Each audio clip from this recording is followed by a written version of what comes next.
suivi dans ses déplacements. Mais par qui et pour qui, s'interroge le journal. Pour l'événement précis, aux environs de 18 h, un véhicule 4x4 s'est immobilisé à Zinvier Centre, non loin de la résidence de l'ex-ministre de l'économie et des finances, avec à bord 2 hommes qui voulaient s'informer de la présence ou non de Souleymana Lawani. Quelques minutes plus tard, ils seront rejoints par un deuxième véhicule 4x4. Le Béninois libéré ne va pas par 4 chemins pour affirmer que des tueurs à gages ratent Lawani vendredi dernier. Pour la presse du jour, des individus non identifiés cherchaient à tout prix à le localiser afin d'en finir avec lui. Souleymana Lawani a-t-il échappé à un enlèvement ou à un assassinat? Se demande l'autre vision qui ajoute que les populations de Zinvier en état d'alerte maximale donnent la riposte dès ce jour à travers une marche de soutien. La presse du jour enseigne que cette tentative suscite déjà de sérieuses inquiétudes au sein de sa famille et de ses proches. Et le Béninois libéré d'ajouter que ses parents de Zinvier réagissent ce matin. Les populations de Zinvier préparent une marche de soutien à leur fils, selon l'événement précis. Suite aux informations selon lesquelles le député Rachidi Badamassi a démissionné de la mouvance au profit du groupe parlementaire Sursaut Patriotique, l'élu du 5e arrondissement est monté au créneau vendredi dernier au cours d'une conférence de presse pour, selon Nassiara, réitérer son soutien à Yahi. L'Indépendant rapporte qu'il réagit et déclare que la réélection de Yahi demeure sa seule préoccupation.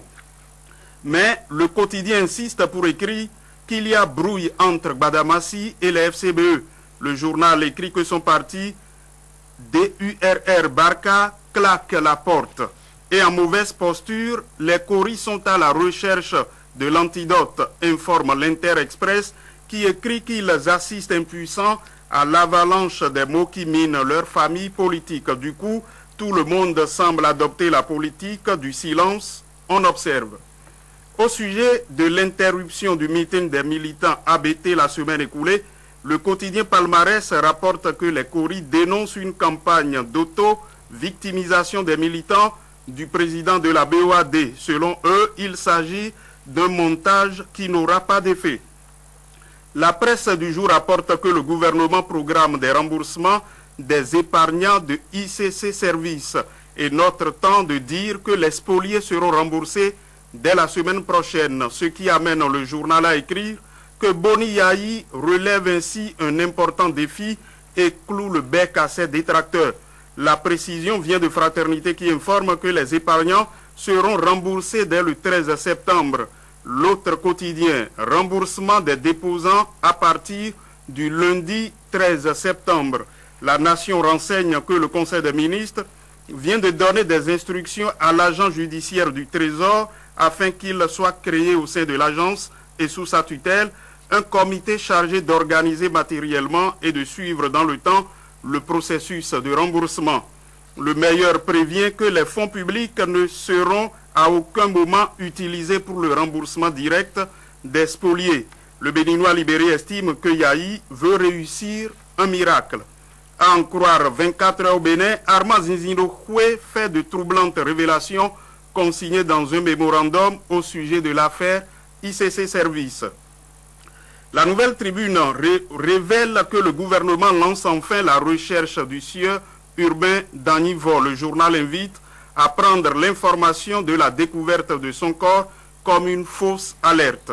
Le municipal écrit qu'après le décès du maire de la commune d'Adiara, Albert Gauguin, 3 prétendants se bousculent pour sa succession. Et pour ce journal, c'est un palpitant duel PRD-FCBE.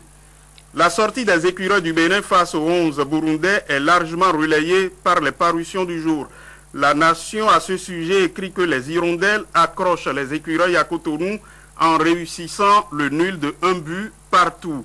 L'informateur estime que c'est le nul de l'humiliation. Et pour Fraternité, les hirondelles ont fait leur printemps à Cotonou. Nouvelle expression, note le premier faux pas de Jean-Marc Nobilo. Les écureuils ont déçu, s'indigne Diakpata.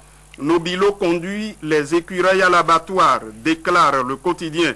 Le confrère de la matinée n'est pas pessimiste et avoue que le Bénin démarre sur des notes d'espoir.